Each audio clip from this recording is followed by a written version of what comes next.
So guys, dahil nga ay nung nakaraang video ko na nasa anuling pa kami nung nagpatrabaho pa ako nung septic tank. So meron pong nagsabi sa akin doon na mga badyaw daw kami mag-anak dahil nga sa marumi kami doon. Ang dumi-dumi namin. Syempre no, madumi talaga kami doon kasi nagtrabaho nga, 'di ba? Maulan, nagtrabaho. Kaya okay lang natawagin kaming badyaw. At least badyaw kami na hindi tamad. Ay, sarap. So, dahil sa tent namin, tinawag kaming badyaw. Yung mga itsura namin, dahil madumi kami, tinawag kaming badyaw. Kasi nga ay nag-work kami mga maninay. So, uy, ito lang naman ang badyaw na masipag magtrabaho mga maninay. Hindi umaasa sa iba, sa abuloy. Kaya ito nga ay nag-order nga ako ng bahay. Isang bahay itong in-order ko mga maninay. Nag-order ako ng bahay. Joke. Nag-order ako ng tent mga maninay para naman ay hindi natawagin si maninay na badyaw. Ano na naman kaya ang itawag nito pag makita na yung tent ko? Baka ano na naman? Igurot na naman siguro yung itawag sa akin. Naku, wag na wag niyong gawin yan mga maninay. Masama po yung nagsasabi tayo ng hindi maganda sa kapwa natin, no? Lalo na pag wala naman ginawa na masama yung tao. So, nag-order po ako ng tent na 4 to 6 person ang pwede makatulog mga maninay. So, ito nga po ay i-unbox na natin. Stop sana. So, eto na mga maninay, yung in-order ko na tent. Malaki po siya. Oyo. Butang na. Ganito lang po siya mga maninay, oh. Oh, ayan. Butang na. Pag nabuksan mo na siya mga maninay, hindi ka na mahirapan. Dahil automatic na yan natatayo. Huwag kang magpalit-palit dyan. Ang bitong usok. This, ayan. So, nag-order kami nito para hindi na kami tawaging badyaw. So, ayan mga maninay, naibuka na namin yung tent. Naitayo na namin finally. And then, ito po yung mga kasama. Hindi ko alam kung paano ito i-assemble, pero subukan natin. So, meron ditong pig, dito sa gilid. Kuha ka ng martilyo. So, para hindi liparin yung tent, kailangan mo siyang itusok. Itusok yung dito. Para hindi liparin ang hangin. O, sampol lang yan ha, sampol. Huwag na natin tusok ng malalim at baka mahirapan ako magtanggal. Tapos, dito naman, isa. Yan. Sampol lang yan mga maninay. So, yung in-order ko pala mga maninay is 4 to 6 person. Kaya kasya yung dito. 4 to 6 na tao. So, hilain lang natin ng kunti para hindi siya luyat.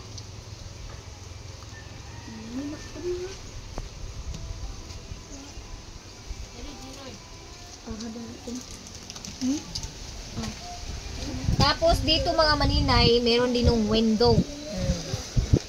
Merong window dito mga maninay. Para pumasok po yung hangin, buksan nyo lang po ito. Tapos, pwede niyo itong lagyan ng stick dito. Ayan, lagyan ng stick dito. Para makapasok po yung hangin. So, pag natulog naman mga maninay, i-close nyo lang po ito. So, meron po itong kasamang may double po siya na mosquito net. So, hindi talaga makapasok yung lamok. Pag mainit, pwede ito tanggalin. So, dito naman yung pintuan. Back to back po yung pintuan mga maninay. Ito. Meron po siyang zipper dito na T yung forma. Ayan o. Tapos, ayan. So, pwede na kayong pumasok dyan sa loob. Ang dili hugaw tiil makasunod. So, ala, abog ang akong tiil mga maninay. So kasya po dito yung siguro mga queen double or queen size bed. Tapos meron siyang pocket dito sa gilid. Pwede niyong paglagyan ng kahit ano. Dito naman sa kabila, yung isang door. Ayan. Buksan din natin ito. Ayan. Tapos, ilagay natin yung stick. So, yung zipper niya mga maninay is double po yung hawakan ng zipper. Meron dito sa loob, meron din sa labas. So, kung nasa labas ka, hindi ka mahirapan magbukas. Kung nasa loob ka, hindi ka rin mahirapan na magsarado. Ayan. Ayan. Tapos, meron siyang pouch para sa lagyanan ng mga pig at saka rope. Meron din ditong pantali. Ayan. Ito, subukan natin ito. Hindi ko alam kung paano ito ikabit mga maninay. Siguro itong pantali, ito siguro yung gagamitin dito sa ano. Dito. Tali siya dito.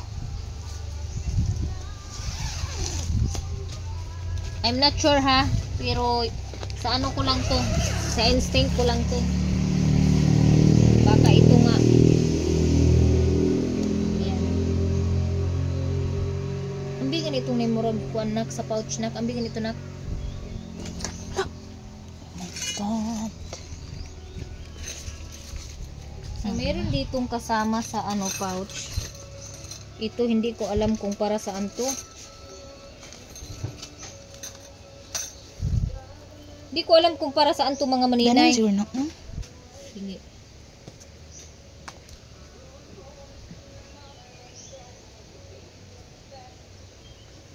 First time ko kasi mag-ano ng tent, hindi ako sigurado kung tama ba yung ano ko. Tapos ganyan niya siguro yan oh. Itali. Ganyan. Tapos lagyan natin ng isa pang pantali. Kasi marami tong pantali. Naku, sobrang hangin. Hindi siya nililipad. Di ba? Protektado siya pag naka ano nang muniti diya na. Itali dito nagdapit na diya sa haligi.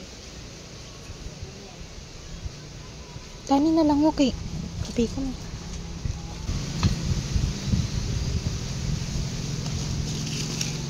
Ikaw ikot na.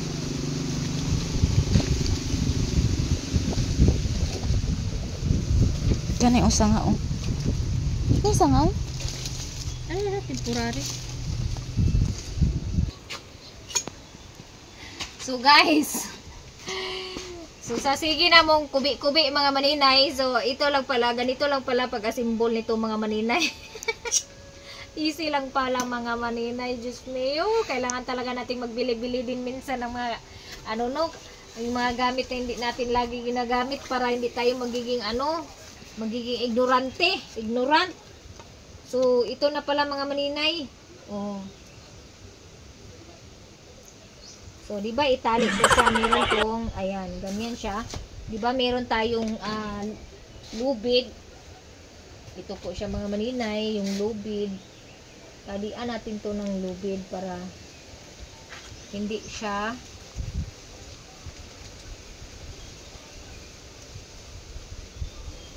I'm not sure kung dito talaga yung lubid, no? Pero sa tingin ko dito naman siguro. So, subukan lang natin itali yan dito. Or basin tayo makanimoy pang usok sa yuta. Iluita, nasa taas na siya nakaatubang. Ayan na. So, ayan mga maninay. So, depende lang talaga ninyo kung saan nyo ilalagay yung lubid, kung saan nyo itali. So, ito nga po, meron pa ditong extra na pwede din ganyan yung gawin nyo. I-ano nyo sa lupa yung iba. Diha, ayo pa ito bang diha kaya diha, o ganyan, para di siya ma-iplos. Pwede siya inaanak mga maninay. Depende lang talaga sa inyo, diskarte mga maninay, kung paano nyo i-open yung window para makapasok yung mga hangin. So ayan, ito po ay floor mat po ito. So ibig sabihin kay floor mat man aw sa sahig talaga siya mga maninay. Baliktad, yung green ang nasa ano siguro. Sapaw siya dito nak, tabon siya dito nak. Uy, tabon siya dito. Sa kuan taas para dili mag-ulan.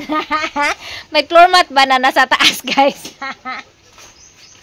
Ay, mga ignorante doon yan sa taas. Kasi di ba naara oh? Na oh. Andito oh. Oh, di ba? Oh, naa siya tabon. Tabon siya sa taas kasi meron siyang ano diyan. Nasapon ra gid mga maninay, mga ignorante lagi no. No guys, first time manamo good ni guys. First time namo tapos yung ano ba dito, yung instruction dito ay magalibog ka. Cover the roof lagi, cover the roof top with tama nga anak kami. Magbasa-basa kasi maninay. Di kasi kami nagbasa-basa mga maninay. O, ayan. Oh my godness. Thank you, Lord. Ayan mga maninay. Ganyan pala siya mga maninay. Ang tanga-tanga mo, Maria. Hindi namin kasi binasa yung papel mga maninay. Joke lang. So, hindi pa kasi tapos mga maninay. O, ayan. Ano na finally? Na ano na? Ano man siya, nang nipis man siya. Pwede man siguro po niya siya tan or ganyan. Diri siguro na siya dapit na sa ubos na. Diri dapit para mainat. Naunsa man sa pagkabit nga naman niya. Ana, diha makuha na man na siya. Di na tanawa gani. Di man na siya close bitaw. Di na siya inat. Sige, inat diri dapit. Naman to dito. Sige. Ayan. First time nagka-tent. First time kasi namin mga maninay. kaya nga nag-order, 'di ba? Para at least ma-experience namin na ganito pala mag-assemble ng tent. Ganyan lang. Kasi naguluhan kasi ako mga maninay. Floor mat kasi yung nakalagay doon. Edi akala ko naman floor mat edi sa sahig. Yun pala floor mat sa taas. Tabon pala sa ano. May floor mat ba na taas? My God. Kahit ako naguguluhan kung saan yung floor mat. Sige na, ano mo dito na. Nako. Gani. Mugani. Oh, di ba? May bahay na si Maninay. Oh, ayan, meron ng bahay. So inaantay na lang namin yung para higaan namin diyan sa loob na hindi kami mahirapan. So meron kaming next naman mga maninay ay abangan yung mga maninay yung ilalagay namin sa loob kung ano yung in-order namin dyan para sa loob. So, at least na experience na namin kung paano i-assemble yung tent. O, paano i-dismantle, paano i-assemble. So, ngayon, iligpit na namin to mga maninay dahil tapos na po kaming mag-assemble. O, alam na namin kung para saan yung floor mat. Hindi pala sa sahig. Sa taas pala. Dapat roof map. Dili floor mat. Basta hindi nasayop lang kung basa. Pero floor mat man yung nakalagay. Floor mats. Oh, floor mats lagi mga maninay. So ibig sabihin sa sahig, hindi para sa ano. Agoy, ganyan pala siya mga maninay. Ana, diha. O, ayan ang mga maninay, yung bahay namin. So, ito na po yung gagamitin namin doon sa anuling. Hindi na yung trapal. So, pero yung trapal, magagamit din namin yun mga maninay. Pag in case nga lumakas ng husto yung ulan, magagamit din namin yung trapal. So, yan na po. Thank you so much sa experience. Thank you so much sa nagbigay nito, nag-order. 2,000 years later. So guys, another blessing na naman. Pagkalaki-laki. Ano kaya ang laman nito mga maninay? Tingnan natin. Pahiram ng gunting di. Aray. Tarabi. Gunting. Aman. Ito dito, butanganan sa kuan. Wi-Fi. Sobrang laki po nito mga maninay. At bugat pagyud as in. Atong tan-awon.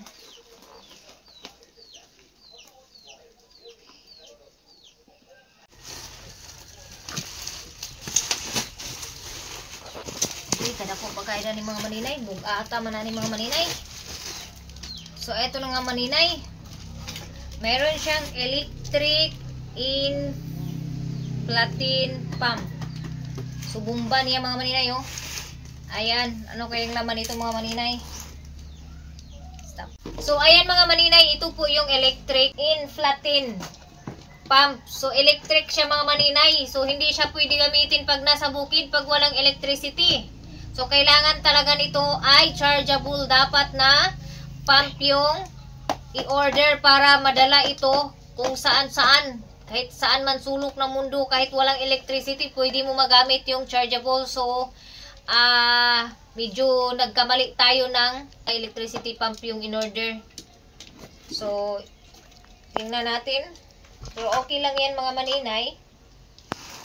Pero namang mga ano dyan, pwede naman nating buroto na lang. Buroto na lang maninay. Hipan na lang ng hipan hanggang sa ano, malagyan ng hangin yung airbed. Be, Ano ba to? Airbed ba to? O, nilong tanawa sa. So, ayan mga maninay, na-unbox na nga namin yung laman ng dumating na package na, malaking package. So, ito pala yung laman niya mga maninay, airbed na, airbed, tapos queen size po ito mga maninay. Meron po siyang 2 filo. So magkamping-kamping kami doon sa Anuling. Ayan, meron na kaming higaan na maayos. Ano? Oh, ayan. Thank you so much sa nag-order nito para sa amin. Para hindi na daw kami tawaging badyaw. Kaya inorderan kami ng airbed at saka tent. So, yung ano niya dito mga maninay, yung air pump niya is ano po siya.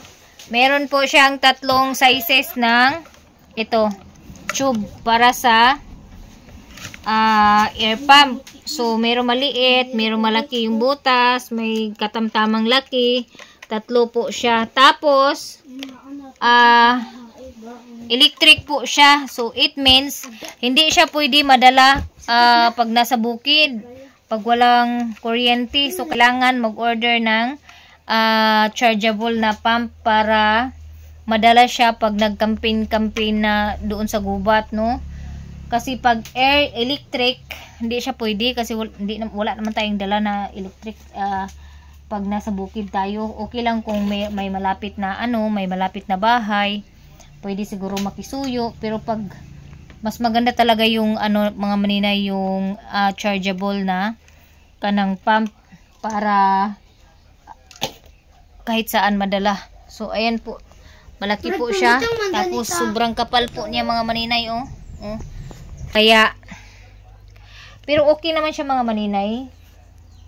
So hindi ko siya nilagyan ng masyadong hangin, yung parang burot bitaw kay siya, as in gahi gid siya. Kay baka mag-cause yun na magputok ba siya. So, kunti lang yung meron siyang medyo maano siya ng kunti. Ayan medyo inanuhan ko siya ng kunting allowance na hindi siya masyadong matigas. Ayan na sila naghiga-higa na sila dyan. So, mga 4 yung makakahiga nito pa ganyan. Pa horizontal. So, ang badyaw, meron ng airbed. Thank you so much sa nagbili nito para sa amin. Ayan mga maninay, thank you so much sa blessing na ipinagkaloob sa akin ni God, no? Sa mga taong nagtiwala sa akin. Maraming salamat. Sobrang laki po yung airbed. Queen size yata yung airbed. Tapos, itong tent. Thank you so much, no? So, meron na kaming pang-campaign doon sa Anuling mga maninay. May tulugan na kami, may bed na kami. Thank you so much talaga mga maninay sa blessings. Napaka-bless ko po. na may mga taong nagtiwala sa akin, may mga taong nagmahal sa akin, kaya ako nakakatanggap ng mga ganito, no? So, and guys, so hanggang dito na aking video, guys. Maraming salamat sa mga blessings na natanggap ko ngayong araw. Sobrang thankful ako sa mga blessings na natanggap ko ngayong araw, mga maninay. So, sana po ay kayo din makatanggap ng more blessings. At sana guys ay hindi may skip yung ads na aking video para makasahod si Maninay.